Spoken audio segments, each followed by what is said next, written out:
Welcome to రవికిరణాలు TV బులెటిన్ల ముందుగా headlines చూద్దాం. విజయవాడలో అభివృద్ధి పనులకు ముఖ్యమంత్రి జగన్ మంగళవారం శంకుస్థాపనలు. శాశ్వత హక్కులతో పేదలకు ఇళ్ల పట్టాలు పంపిణీ చేసిన సీఎం.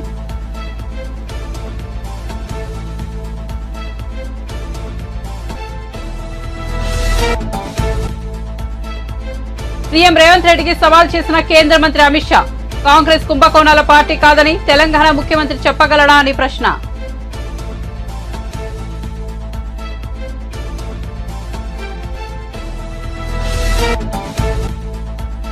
చిలకలూరిపేట వైసీపీలో సంక్షోభం. అధిష్టానంపై తిరగబడిన వైసీపీ ఇన్ఛార్జి మంత్రిని రజని తన నుంచి 6.5 కోట్లు తీసుకుందని ఆరోపణలు. సజ్జలకు చెప్తే 3 కోట్లు వెనక్కి ఇప్పించారని వెల్లడి.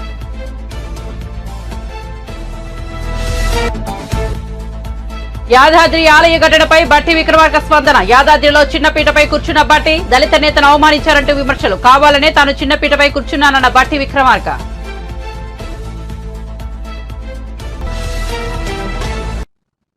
ఇక వార్త వివరాల్లోకి వెళ్తే తెలంగాణ ముఖ్యమంత్రి రేవంత్ రెడ్డి నా ప్రశ్నకు సమాధానం చెప్పాలి. కాంగ్రెస్ పార్టీ కుంభకోణాల పార్టీ కాదని ఆయన చెప్పగలడా అని కేంద్ర హోంశాఖ మంత్రి అమిత్ షా సవాల్ చేశారు.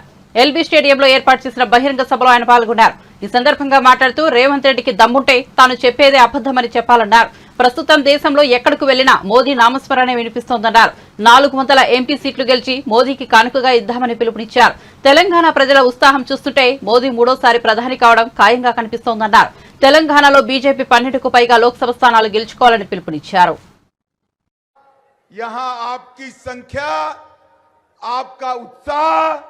और आपका हौसला देखकर ये निश्चित है मोदी जी तीसरी बार प्रधानमंत्री बनने जा रहे हैं। भाई और बहनों, मैं देश भर के हर राज्य से जाकर आया हूं। मैंने यही उत्साह, यही हौसला और यही मोदी की दीवानगी को देखा है। मैं जहां गया मोदी मोदी के नारों से स्वागत होता है। भाई और बहनों, पूरा देश तय कर बैठा है कि अगली बार 400 पार, अगली बार मगर मैं आज तेलंगाना आया हूं। तेलंगाना की जनता को 2 हाथ जोड़कर विनती करने के लिए और तेलंगाना के कार्यकर्ताओं का आह्वान करने के लिए 400 पार होने वाला है। उसमें तेलंगाना का 12 से ज्यादा कमल आना चाहिए। 12 से ज्यादा सीटें तेलंगाना में भारतीय जनता पार्टी की हो और तेलंगाना को 75 साल के बाद ये निजाम की परछाई से दूर करने का काम तेलंगाना की सरकार। आज मैं तेलंगाना की जनता को कहने आया हूं, यहां 4 पार्टियां मैदान में है। एक कांग्रेस पार्टी, दूसरी टीआरएस, तीसरी मजलिस और चौथी भारतीय जनता पार्टी। भाई और बहनों, मुझे बताओ, टीआरएस कांग्रेस दोनों मजलिस से निजाम के प्रभाव से तेलंगाना को मुक्त कर सकते हैं क्या? जोर से बोलो, कर सकते हैं? ये दोनों मजलिस के एजेंडा पर चलते हैं। हमें लगा कि तेलंगाना की जनता ने कांग्रेस को मैंडेट दिया, शायद अब मजलिस का प्रभाव खत्म होगा। जैसे ही विधानसभा चालू हुई, आउट ऑफ वे जाकर सारे नियमों की धज्जी उड़ाकर मजलिस के नेता को टेम्पररी स्पीकर बनाकर कांग्रेस ने इनका सजदा करने की शुरुआत कर दी। ये दोनों पार्टियां हैदराबाद स्थापना दिन मना सकती है क्या? जोर से बोलो, मना सकती है क्या? सरदार पटेल का सम्मान कर सकती है क्या? नहीं कर सकते, क्योंकि ये वोट बैंक की लालच से डरते हैं। हम भारतीय जनता पार्टी के कार्यकर्ता वोट बैंक से नहीं डरते हैं। हम तेलंगाना के कल्याण और तेलंगाना के सम्मान को समर्पित पार्टी है। भाइयों और बहनों, ये तीनों पार्टियां परिवारवादी पार्टियां। कांग्रेस पार्टी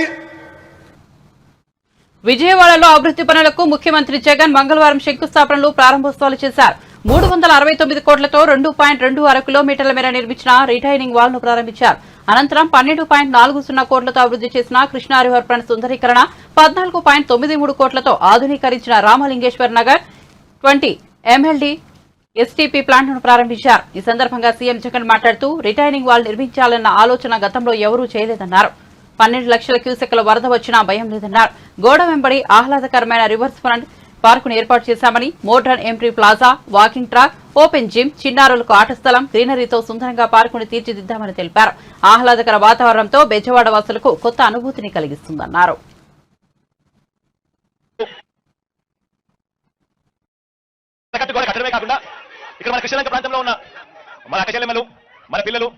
మన అవ్వలు మన తాతలు అందరూ కూడా ఆహ్లాదకరంగా సాయంత్రం పూట అలా పార్క్ లో నడుచుకొని పోయేట్టుగా ఇదంతా కూడా సుందరీకరణ చేస్తూ ఈ రెండు కరకట్టలు కట్టడమే కాకుండా కరకట్టు మీద ఆనందంగా సాయంత్రం పూట నడిచేట్టుగా, కూర్చున్నట్టుగా, ఆహ్లాదకరంగా ఉండేట్టుగా దీని పొడుగున ఒక ఇటువైపున అటువైపున మంచి పార్కులు కూడా రూపొందించే కార్యక్రమాలు కూడా జరుగుతా ఉన్నాయి. ఇదే విజయవాడలో ఎప్పుడు జరగని విధంగా మీ బిడ్డ ప్రభుత్వంలో ఈ 5 సంవత్సరాల కాలంలో ఎప్పుడు జరగని విధంగా, ఎప్పుడు చూడని విధంగా దాదాపుగా 400 కోట్ల పైసలు ఖర్చు పెట్టి అంబేద్కర్ పార్కును కూడా మీ అందరి కళ్ళ ఎదురునే ప్రారంభించడము, ఫౌండేషన్ స్టోన్ వేయడము, ప్రారంభించడం రెండు కూడా జరిగిన ఘటనలు కూడా చూశారు. అదే రకంగా ఇంతకుముందు విజయవాడ ఇంటర్నేషనల్ ఎయిర్పోర్ట్ ఇంతకుముందు పోవాలి అని అంటే ఒక్క ఫ్లైఓవర్ కూడా పూర్తి కాని పరిస్థితి నుంచి ఈ రోజు ఈ 58 నెలల కాలంలోనే ఆ పెండింగ్ లో ఉన్న ఫ్లైఓవర్ పూర్తి చేయడమే కాకుండా మరో 2 ఫ్లైఓవర్లు కూడా ఇప్పుడు అదే రోడ్లోనే కనిపిస్తాయి. కనకదుర్గమ్మ ఫ్లైఓవర్ కూడా కలుపుకుంటే ఇంకొక ఫ్లైఓవర్. ఇవన్నీ కూడా మన కళ్ళ ఎదురునే యుద్ధ ప్రాతిపదికన ఈ ప్రాజెక్టులన్నీ కూడా పూర్తయిపోయిన పరిస్థితులు కూడా కేవలం ఈ 58 నెలల కాలంలోనే కనిపిస్తా ఉన్నాయని చెప్పడానికి కూడా గర్వపడతా ఉన్నా. అదే రకంగా ఔటర్ రింగ్ రోడ్లు ఖాజా నుంచి చిన్నపల్లికి గుంటూరు ట్రాఫిక్ అంతా కూడా విజయవాడ మీద పోవాల్సిన అవసరం లేకుండా అటు నుంచి ట్రాఫిక్ పోయేట్టుగా ఆ ప్రాజెక్ట్ కూడా ఆల్మోస్ట్ అయిపోయింది. అది కూడా 2 నెలల్లో ఏకంగా దాన్ని కూడా రిబ్బన్ కట్టి ఓపెన్ చేసే విధంగా ఆ ప్రాజెక్ట్ కూడా జరుగుతా ఉన్నాయి పనులు. ఇవన్నీ కూడా గతానికి ఇప్పటికీ మధ్య తేడా గమనించి మనం అడుగుతా ఉన్నాం. మనమేమో ప్రతి అడుగులోనూ కూడా అభివృద్ధి అంటే ఇది అని చెప్పి ప్రతి ఇంటికి కూడా మంచి జరిగిస్తూ అభివృద్ధిని ప్రతి అడుగులోనూ చూపిస్తూ అడుగులు వేయిస్తా ఉన్నాం. మనం అటువైపున మన వ్యతిరేకులందరూ కూడా ఏమీ చేయరు కానీ అభివృద్ధి అంటారు. ఆలోచన చేయమని అడుగుతా ఉన్నారు. ఈ 58 నెలల కాలంలోనే మీ స్కూళ్లు బాగుపడ్డాయి, మీ హాస్పిటల్ బాగుపడ్డాయి, గ్రామీణ స్థాయిలో అయితే వ్యవసాయం చేసే తీరు కూడా బాగుపడింది. ఎప్పుడు జరగని విధంగా మార్పులన్నీ కూడా చోటు చేసుకుంటా ఉన్నాయి. ఎప్పుడు చూడని విధంగా వాలంటీర్ల వ్యవస్థ, సచివాలయం వ్యవస్థ మన ఇంటికి వచ్చి మన ఇంట్లో ఉన్న ప్రతి అక్క చెల్లెమ్మను, ప్రతి అవ్వతాతను, ప్రతి అన్న తమ్ముడిని కూడా ఆప్యాయంగా ఒక చెల్లెమ్మలా, ఒక తమ్ముడిలా పలకరిస్తూ మంచి చేసే కార్యక్రమం ఏ ఒక్క రూపాయి కూడా లంచం లేకుండా, వివక్ష లేకుండా జరిగిస్తా ఉన్న పరిస్థితులు కూడా కేవలం ఈ 58 నెలల కాలంలోనే మాత్రమే జరుగుతా ఉన్నాయనేది కూడా గమనించమని కోరుతా ఉన్నాం. వీటి అన్నిటి వల్ల మీ అందరికీ మంచి జరగాలని చెప్పి మనసారా కూడా కోరుకుంటూ ఇక కాస్త నేను ఏదో 2-3 పట్టాలు ఇచ్చే కార్యక్రమాలు నేను చేస్తాను. ఆ తర్వాత మీ ఏరియాలకు వచ్చి మీ ఏరియాలలో ఎవరైతే పట్టాలు ఇవ్వాలో శ్రీను ఒక ఏరియాలకి, అవినాష్ తన ఏరియాలకి. భీమవరం మాజీ ఎమ్మెల్యే పులపర్తి ఆంజనేయులు జనసేన పార్టీలో చేరారు. మంగళగిరిలోని జనసేన పార్టీ ప్రధాన కార్యాలయంలో జరిగిన ఒక కార్యక్రమంలో పవన్ కళ్యాణ్ సమక్షంలో పులపర్తి పార్టీ కండువా కప్పుకున్నారు. ఈ సందర్భంగా పవన్ కళ్యాణ్ ఆసక్తికర వ్యాఖ్యలు చేశారు. గ్రంథి శ్రీనివాసరావు కాపు కులస్తులని, మనవాడని అందరూ వెనకేసుకొస్తే అతడు చేసే చెడ్డ పనులని, దుర్మార్గపు పనులని ఆ చుట్టుపక్కల కాపు సామాజిక వర్గీయులందరికీ వర్తిస్తాయని వెల్లడించారు. ఇది చాలా లోతుగా ఆలోచించాల్సిన విషయమని అన్నారు.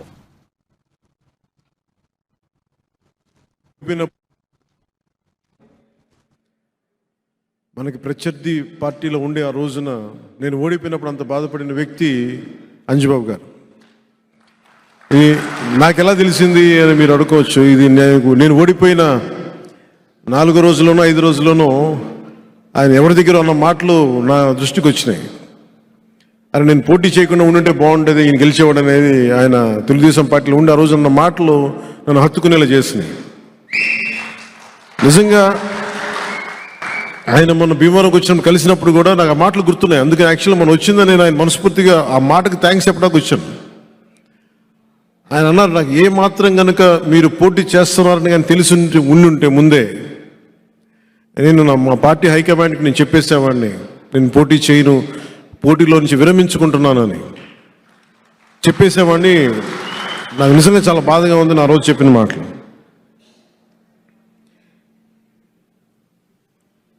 ఇన్ని సంవత్సరాలుగా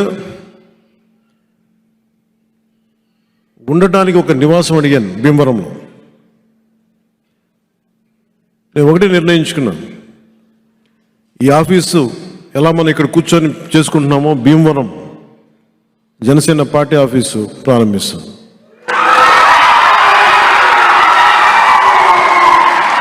మీరు అడగచ్చు, ఇంతకాలం ఏం చేయట్లేదంటే ఇప్పటి నుంచి అడుగుతున్నాను, ఓడిపోయిన రోజు నుంచి అడుగుతున్నాను. చాలామంది ఇస్తామని వచ్చినా కానీ ఆ స్థానిక ఎమ్మెల్యే దౌర్జన్యం వల్ల, భయాల వల్ల సంతకాల దాకా వచ్చి వెనక్కి వెళ్ళిపోయేవాళ్ళు. ఒక ఎమ్మెల్యే అభ్యర్థిగా పోటీ చేసిన నాకే స్థానం ఇవ్వడానికి ఇంత భయపడుతున్నారంటే ఏ స్థాయిలో గుండాయిజం, రౌడిజం ఉందని. ప్రతి ఊర్లో ఇలాంటి వాళ్ళే ఉన్నారు, మనం అందరం తట్టుకోవాలి కదా. నాకేముందంటే నాకు యుద్ధం చేయడం తెలుసు. నాకు ఒక గొడవ జరిగినప్పుడు, ఒక అన్యాయం జరిగినప్పుడు యుద్ధం చేయడం తెలుసు. నాకు 2019 ఎన్నికల్లో కూడా భీమవరం సభల్లో మాట్లాడేటప్పుడు దురదృష్టవశాత్తు మన నాయకులే, ఇప్పుడు లేరనుకోండి, వాళ్ళు వద్దండి, వాళ్ళు మా బంధువులు అవుతారు, వీళ్ళు మాకు వియ్యంకులు అవుతారు, వీళ్ళు మాకు ఈ కత్తి దూసినప్పుడు యుద్ధం చేయాల్సిన పరిస్థితుల్లో కత్తి ఎత్తకూడదంటే ఎట్లా, ఏం చేస్తాం? కౌరవులు పాండవులు అన్నదమ్ములే కొట్టుకున్నారు, 18 అక్షౌహిణీలు కొట్టుకున్నారు, ఇద్దరు అన్నదమ్ములే. రాజకీయాల్లో యుద్ధమే ఉంటుంది, బంధుత్వాలు ఉండవు. నిర్ణయం తీసుకున్న తర్వాత బంధువులా కాదా, వియ్యంకులా, ఇంక గొడవలు ఉండవు. ప్రత్యర్థి వర్గమా, నా వర్గమా, రెండే ఉంటాయి.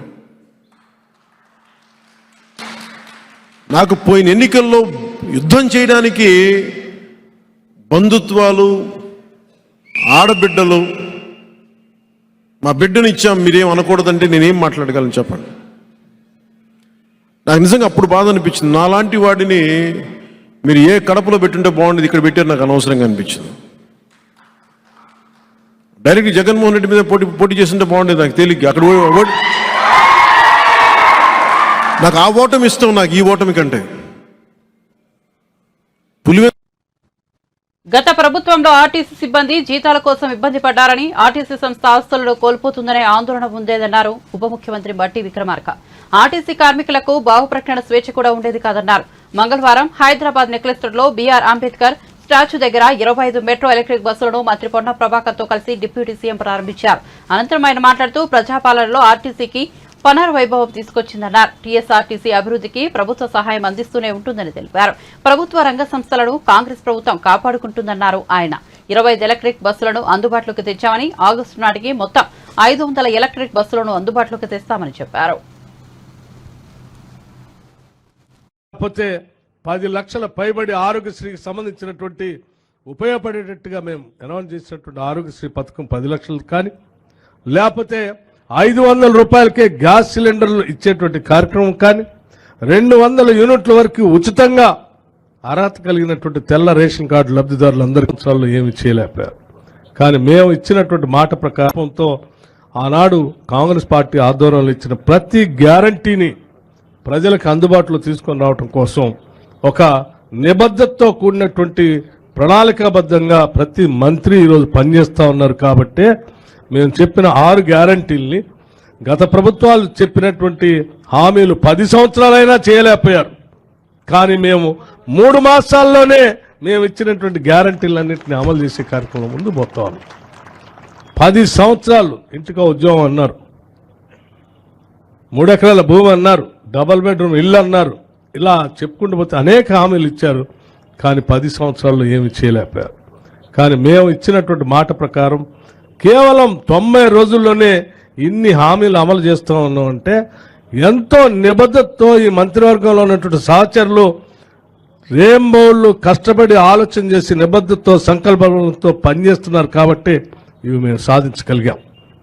కోట్ల మంది 0 టికెట్ల మహిళలు ప్రయాణం జరుగుతున్నా, లేకపోతే 10 లక్షల పైబడి ఆరోగ్యశ్రీకి సంబంధించినటువంటి ఉపయోగపడేటట్టుగా మేము అనౌన్స్ చేసినటువంటి ఆరోగ్యశ్రీ పథకం 10 లక్షలు కానీ, లేకపోతే 500 రూపాయలకే గ్యాస్ సిలిండర్లు ఇచ్చేటువంటి కార్యక్రమం కానీ, 200 యూనిట్ల వరకు ఉచితంగా అర్హత కలిగినటువంటి తెల్ల రేషన్ కార్డు లబ్ధిదారులందరికీ 200 యూనిట్ల వరకు ఉచితంగా కరెంటు ఇచ్చేటువంటి కార్యక్రమం కానీ, నిన్నటికి నిన్న ఈ రాష్ట్రంలో పేద ఇంటి తల్లులు కళ ఇంటి కళ నెరవేర్చడం కోసం మేము లాంఛనంగా శ్రీ సీతారామచంద్ర భద్రాచలం స్వామివారి సన్నిధిలో పేదవాళ్ళందరికీ ఇల్లు ఉండాలనే ఆలోచనతో నిన్న మేము లాంచ్ చేసినటువంటి ఇందిరమ్మ ఇంటి కళని నిజం చేస్తూ నిన్న మేము ప్రకటించాం. అధికార వైసీపీకి టికెట్ల వ్యవహారం పెద్ద తలనొప్పిగా మారింది. చిలకలూరుపేట వైసీపీ ఇన్ఛార్జ్ మల్లెల రాజేష్ నాయుడిని ఒప్పించి తప్పించి మరొకరికి టికెట్ ఇస్తారంటూ ప్రచారం జరుగుతోంది. ఈ నేపథ్యంలో రాజేష్ నాయుడు కార్యకర్తల సమావేశం ఏర్పాటు చేశారు. మంత్రి విడుదల రజనీపై తీవ్ర ఆరోపణలు చేశారు. మంత్రి రజనీ తన నుంచి 6.5 కోట్లు తీసుకున్నారని రాజేష్ వెల్లడించారు. ఈ విషయం సజ్జలకు చెబితే కేవలం 3 కోట్లు వెనక్కు ఇప్పించారని, మిగతా డబ్బులు అడిగితే వదిలేండయ్యా అని సజ్జలు చెప్పారని వివరించారు. మిగతా డబ్బులు ఇవ్వకుండా మంత్రి రజనీ మోసం చేశారని రాజేష్ ఆగ్రహం వ్యక్తం చేశారు. ఈ రోజు వైఎస్ఆర్ కాంగ్రెస్ పార్టీలో నిజంగా 2019 ఎన్నికల్లో వీళ్ళందరికీ న్యాయం జరిగిందని ప్రతి ఒక్కరూ ఆ రోజు మరి రాజశేఖర్ గారు మంత్రి అవుతారని, మరి అలాగే మేము కూడా అలాంటి సీనియర్ నాయకులు మాకున్నారు మంత్రి అవుతాడని ఆయన అడుగుజాడలో మన నియోజకవర్గం బాగుంటుందని చెప్పేసి మేమందరం పనిచేశాం. పనిచేసిన క్రమంలో మాకు కుటుంబ సభ్యులుగా ఆప్తులుగా తయారై మొత్తం అందరం కూడా ఈ రోజు నాతో సన్నిహిత సంబంధంగా తయారవడమే ఒకటే కొత్తగా అనేది లేదు. అసలు అందరం ఒకరింటో ఒకళ్ళు భోంచేస్తా ఉంటాం. ఇటువంటి పరిస్థితుల్లో ఏదో ఊరికే కాదన్నా, ఖచ్చితంగా నా మనస్ఫూర్తిగా నేను చెప్తున్నాను, నాకు కాని పక్షంలో మరి రాజశేఖర్ గారికి ఇస్తే 20 కోట్లు నేను సంపాదించాను.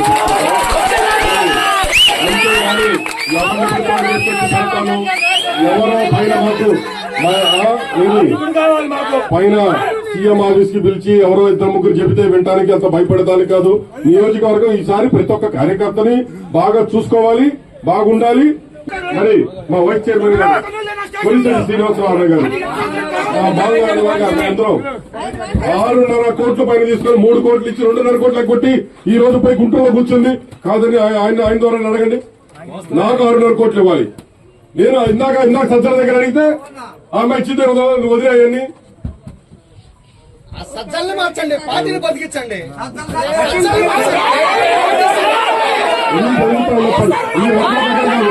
ఎంత మంది దగ్గర ఎన్ని రకాలు చేశారు. ఇలాంటి ఎమ్మెల్యేలు మాకొద్దు. ఈ రోజు గుంటూరు నుంచి ఎవరు వస్తారా, లేకపోతే విజయవాడ నుంచి ఎవరు వస్తారా మాకు అవసరం. చిలకలూరుపేట వ్యక్తిగా ఇక్కడ నేను ఉన్నానా లేదా అనే దానికన్నా చిలకలూరుపేట వ్యక్తిని, నిజమైన వ్యక్తి, కరెక్ట్ అయిన వ్యక్తిని పెట్టండి. నిన్న చిలకలూరుపేట వ్యక్తిని ఇచ్చారు. ఒక ఆడపిల్ల కష్టం తెలుసన్నారు, అదన్నారు, ఇదన్నారు. మీరు అన్నట్లే ప్రతి ఒక్కళ్ళు ఏదేదో పాటలు పెట్టారు. అందుకే ఎవరన్నా పాటలు తయారు చేయించమంటే ఎందుకురా బాబు పాటలు తయారు చేస్తే మనకు అచ్చుకోవట్లేదు అన్న. కనీసం అక్కడ అవసరం ఉంటారు. అక్కడ కాబట్టి మనోహర్ అక్కడే పెట్టి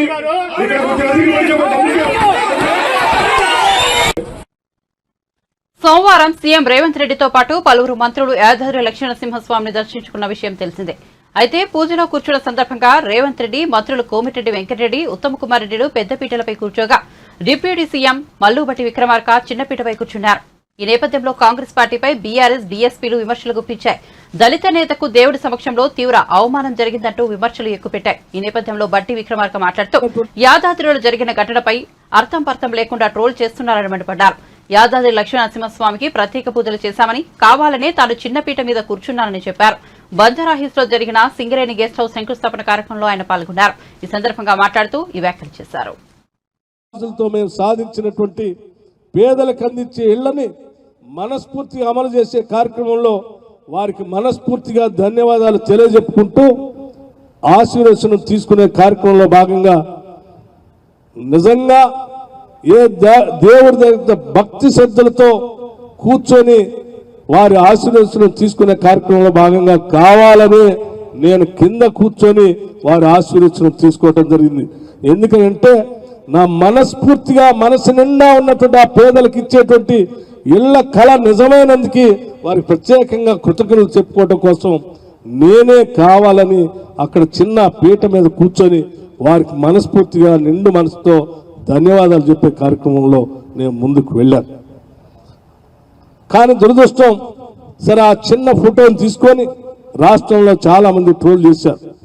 వారందరికీ నేను సహృదయంతో కృతజ్ఞత తెలియజేస్తాను. నిజమే, మీరు మనసుకి కష్టపడి ఉండొచ్చు, కానీ ఇది ఎవరో కావాలని చేసినటువంటి కార్యక్రమం కాదు. నేను ఈరోజు రాష్ట్రంలో ఉప ముఖ్యమంత్రిగా ఈ రాష్ట్ర ప్రభుత్వాన్ని శాసిస్తా ఉన్నాను. ఆర్థిక శాఖని అట్లాగే విద్యుత్ శాఖని ప్రణాళిక శాఖని కూడా నేనే నిర్వహిస్తూ ఈ రాష్ట్రంలో తీసుకునే అనేక రకాలైనటువంటి ప్రణాళికలు కానీ విధానపరమైన నిర్ణయాల్లో కూడా ప్రముఖ పాత్ర పోషిస్తూ రాష్ట్ర ప్రభుత్వాన్ని శాసిస్తా ఉన్నాను. నేను ఎవరికో తల వంచేవాడిని కాదు, ఎవరో పక్కన కూర్చోబెట్టేవాడిని అంతకంటే కాదు, ఆత్మగౌరవం చంపుకునేవాడిని కాదు, ఎవరికి కూడా ఆత్మగౌరవం కిందికి తీసుకొచ్చే కార్యక్రమం కూడా చేసేవాడిని కాదు. సౌహృదయంతో దీన్ని అర్థం చేసుకోవాల్సిందిగా వారందరికీ నేను విజ్ఞప్తి చేస్తూ ఒకటే చెప్పదలుచుకున్నాను. ఈరోజు మనం ఏ పేదవాళ్ళ కోసం అయితే, ఏ నిరుద్యోగ యువకుల కోసం అయితే, ఏ ఇల్లు లేనటువంటి వాళ్ళ కోసం అయితే, ఏ పేదవాళ్ళు 200 యూనిట్ల వరకు కరెంటు బిల్లులు కావాలని కోరుకున్నారో అటువంటి వారి కోసం ఈరోజు కంకణబద్దులై పనిచేస్తున్నాం. చిత్తశుద్ధితో ఈ సంకల్పాన్ని అర్థం చేసుకోవాల్సిందిగా ప్రజలందరికీ కూడా నేను విజ్ఞప్తి చేస్తా ఉన్నాను. దయచేసి మిత్రులు ఎవరైనా నిన్న ఆ ఫోటో చూసి ఎవరైనా మానసికంగా క్షోభకు గురై ఉంటే దయచేసి అర్థం చేసుకోవాల్సిందిగా కోరుతూ, భవిష్యత్తులో కూడా మా ఈ సంకల్పం ఇదే దిశలో ముందుకు పోతూ ఉంటుంది. మాకు ఇచ్చినటువంటి అవకాశాన్ని సంపద పెంచే కార్యక్రమాన్ని చేస్తాం. ఆ పెంచిన సంపదని ప్రజలకు పంచే కార్యక్రమాన్ని కూడా చేస్తాం. ఈరోజు వైఎస్ఆర్ కాంగ్రెస్ పార్టీ ఆవిర్భావ దినోత్సవాన్ని మంగళవారం ఘనంగా నిర్వహించారు. ఆవిర్భావ దినోత్సవం సందర్భంగా తాడేపల్లిలోని పార్టీ కేంద్ర కార్యాలయంలో పార్టీ జెండా ఆవిష్కరించారు. సీనియర్ నేత ఎమ్మెల్సీ ఉమ్మారెడ్డి వెంకటేశ్వర్లు, మంత్రి జోగి రమేష్, ఎమ్మెల్సీ వరదు కళ్యాణి, పార్టీ రాష్ట్ర ప్రధాన కార్యదర్శి లేళ్ల అప్పిరెడ్డి, ఎంపీ నందిగాం సురేష్, ఎమ్మెల్యే హఫీజ్ ఖాన్, పలు కార్పొరేషన్లు, చైర్మన్లు, డైరెక్టర్లు, కార్యకర్తలు హాజరయ్యారు. పార్టీ 14వ వసంతంలోకి అడుగు పెడుతున్న సందర్భంగా పలు సేవా కార్యక్రమాల నిర్వహణకు ఏర్పాట్లు చేశారు. ఇవాళ ఆ నాయకుడు పడే పాటలు ఏమిటో మీరు చూస్తూ ఉన్నారు. వారంతా ఇవాళ ఇతర పార్టీ పెద్ద నాయకుల దగ్గరికి వెళ్ళాలి, కాళ్ళలో గడ్డాలో పట్టుకోవాలి, మరొకసారి నేను అధికారంలోకి రావాలి అనే విధంగా అధికారం మీద ప్రేమే తప్ప ప్రజల మీద, ప్రజలు అవసరాల మీద మాత్రం ప్రేమ కాదు. ఇవాళ మన జగన్మోహన్ రెడ్డి గారు ఒక విషయం చెప్తా ఉన్నాడు. ఈ సంవత్సర కాలంలో నేను మీ ముఖ్యమంత్రిగా మంచి చేశాను అనుకుంటేనే నాకు ఓటేయండి, మంచి చేశాను అనుకుంటేనే నాకు ఓటేయండి, లేకపోతే వేయొద్దు. నేను చాలా కాలం నుంచి ఉన్నాను, 41 సంవత్సరం నేను రాజకీయాల్లోకి వచ్చి. ఏ ముఖ్యమంత్రి కూడా నేను మంచి చేస్తేనే నాకు ఓటేయండి అని ప్రజల ముందుకు వెళ్ళినటువంటి ముఖ్యమంత్రులు లేరు. నేను తప్పులు చేస్తే క్షమించండి, ఈసారి నేను చాలా గొప్పగా చేస్తాను అందుకనే నాకు ఓటేయండి అని అడిగే వాళ్ళని చూసాం. కానీ తెనాలి యువతి గీతాంజలి విపక్షాల ట్రోలింగ్ కారణంగానే బలవన్మరణం చెందిందట్టు అధికార వైసీపీ ఎమ్మెల్సీ పోతుల సునీత అన్నారు. నిండు ప్రాణాన్ని టీడీపీ, జనసేన మూకలు బలి తీసుకున్నాయని ఆవేదన వ్యక్తం చేశారు. వాళ్ళకి న్యాయం చేశావా? అవన్నీ చేయకపోగా ఈ రోజు మీ స్వార్థ రాజకీయాల కోసం, మీ కుట్ర రాజకీయాల కోసం, మీ దగా రాజకీయాల కోసం ఈరోజు మీరు ఒక అధికార దాహంతో ఈరోజు సామాన్య మహిళల్ని, సమాజంలో సేవ చేసే వాలంటీర్స్ ని, మరి లాస్ట్ కి చదువుకునే పిల్లలు, ఈరోజు జగనన్న ప్రభుత్వంలో ఇంగ్లీష్ మీడియం చదివే పిల్లలు అమెరికా యాసలో మాట్లాడుతుంటే కూడా ఓర్చుకోలేక ఆందోళనకు గురి చేశారు చిన్నారులను కూడా. మీరు ఎంత దుర్మార్గులు! మీరు ఈ సమాజంలో మిమ్మల్ని ఖచ్చితంగా ప్రజలు వెలివేస్తారు. మిమ్మల్ని తరిమి తరిమి కొట్టే టైం కూడా ఆసన్నమైంది. మీ పాపాలు పండే టైం కూడా ఆసన్నమైంది. చంద్రబాబు నాయుడు, పవన్ కళ్యాణ్, మీరు గుర్తుపెట్టుకోండి. రాష్ట్రంలో మీరు ఇలాంటి వికృత చేష్టలు చేస్తూ, ప్రజల్ని భయాందోళనకు గురి చేస్తూ, కనీసం ఒక సాధారణ మహిళను కూడా చూడకుండా మీరు గీతాంజలిని ఎంత దారుణంగా సోషల్ మీడియాలో ట్రోల్ చేసి ఆమె చావుకు కారకులయ్యారే. ఈ చావుకు కారకులైనటువంటి పచ్చ సోషల్ మీడియా, జనసేన మూకల్ని ఖచ్చితంగా ప్రభుత్వం చర్యలు తీసుకోవాలి. చట్టపరంగా వాళ్ళపైన యాక్షన్ తీసుకొని వీళ్ళని ఖచ్చితంగా కఠినంగా శిక్షించాలని చెప్పి ఆంధ్రప్రదేశ్ వైఎస్ఆర్సీపీ రాష్ట్ర మహిళా అధ్యక్షురాలుగా నేను ప్రభుత్వానికి విజ్ఞప్తి చేస్తున్నాను. ఇలాంటివి రాష్ట్రంలో జరగడానికి వీల్లేదు. ఖచ్చితంగా ఇలాంటి పునరావృతం కాకూడదని కూడా నేను వేడుకుంటున్నాను. ఎందుకంటే మహిళలకి రక్షణ కోసం జగనన్న దిశ చట్టాన్ని తీసుకొచ్చారు, దిశ యాప్ తీసుకొచ్చారు. 2000 ప్రజలు ఉన్నటువంటి గ్రామ సచివాలయానికి ఒక మహిళా కానిస్టేబుల్ నియమించారు. జగనన్న ప్రభుత్వంలో మహిళలకి ఇంత మంచి జరుగుతుంటే చూసి ఓర్చుకోలేక ఈ 4.5 సంవత్సర కాలం కూడా చంద్రబాబు నాయుడుకి ఒత్తాస పలుకుతున్న తన దత్తపుత్రుడు పవన్ కళ్యాణ్, తన సొంత పుత్రుడు లోకేష్ పచ్చ మీడియాని ఆసరాగా చేసుకొని విషంగా బురద జల్లే కార్యక్రమాలు 4.5 సంవత్సరాల కాలం చేశారు. మీరు ప్రజల్ని ఏపీలో అరాచక దోపిడీ ప్రభుత్వానికి ప్రజలు బుద్ధి చెప్పబోతున్నారని బీజేపీ నేత సీఎం రమేష్ అన్నారు. రాష్ట్రాన్ని సర్వనాశనం చేసిన జగన్ను వెళ్లగొట్టేందుకు ప్రజలు సిద్దమయ్యారన్నారు. విశాఖలో ఆయన మీడియాతో మాట్లాడారు. బీజేపీ, జనసేన, టీడీపీ పొత్తుతో తాడేపల్లి ప్యాలెస్ పునాదులు కదులుతున్నాయి. రోజు అబద్దాలు చెప్పడమే జగన్ పనిగా పెట్టుకున్నారని తెలిపారు. దోచుకొని దాచుకున్న సొమ్మును బయటకు లాగుతామని ఆయన పేర్కొన్నారు. ప్రజలంటే ఎంత ప్రేమ నాకు అని అంటే నేను ఒకటే చెప్తున్నా, ఈ 5 సంవత్సరాలు నువ్వు దోచుకునే డబ్బులు మీరు కానీ, మీకు సహకరించిన అధికారులు కానీ, మీ నాయకులు కానీ, మీ దగ్గర ఎవరైతే క్లోజ్గా ఈ డీల్స్ అన్ని చేసిన వాళ్ళ డబ్బులంతా కూడా ఏ రాష్ట్రంలో ఉంచినా, ఏ దేశంలో ఉంచినా, ఏ రూపంలో ఉంచినా ఆ డబ్బులంతా కూడా ఈ ఎన్డీఏ ప్రభుత్వం రేపు రాబోయే ఆంధ్రప్రదేశ్లో డబుల్ ఇంజన్ సర్కారు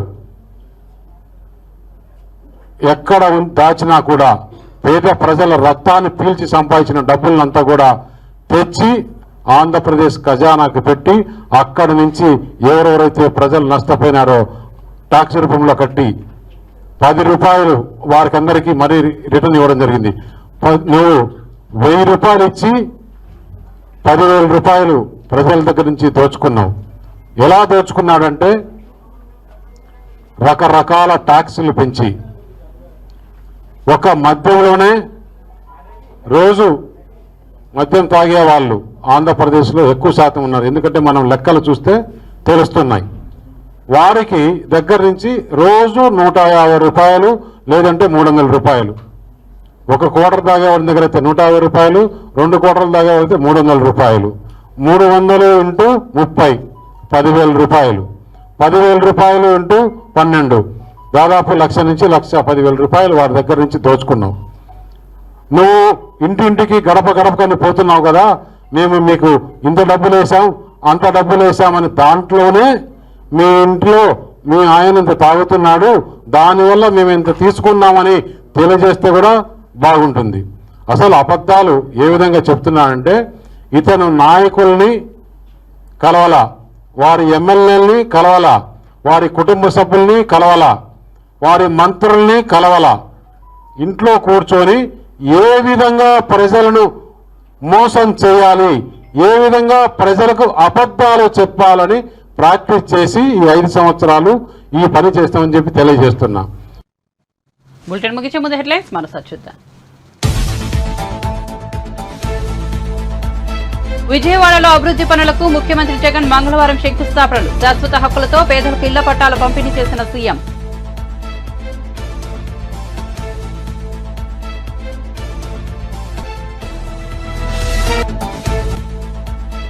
సీఎం రేవంత్ రెడ్డికి సవాల్ చేసిన కేంద్ర మంత్రి అమిత్ షా. కాంగ్రెస్ కుంభకోణాల పార్టీ కాదని తెలంగాణ ముఖ్యమంత్రి చెప్పగలడా అని ప్రశ్న.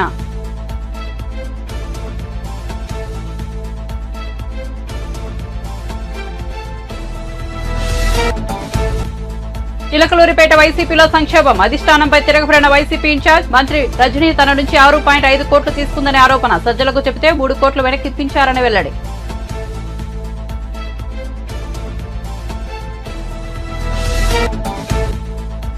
యాదాద్రి ఆలయ ఘటనపై బట్టి విక్రమార్క స్పందన. యాదాద్రిలో చిన్నపీటపై కూర్చున్న బట్టి దళిత నేతను అవమానించారంటూ విమర్శలు. కావాలనే తాను చిన్నపీటపై కూర్చున్నానన్న బట్టి విక్రమార్క. మరిన్ని అప్డేట్స్ కోసం చూస్తూనే ఉండండి రవికిరణాలు టీవీ.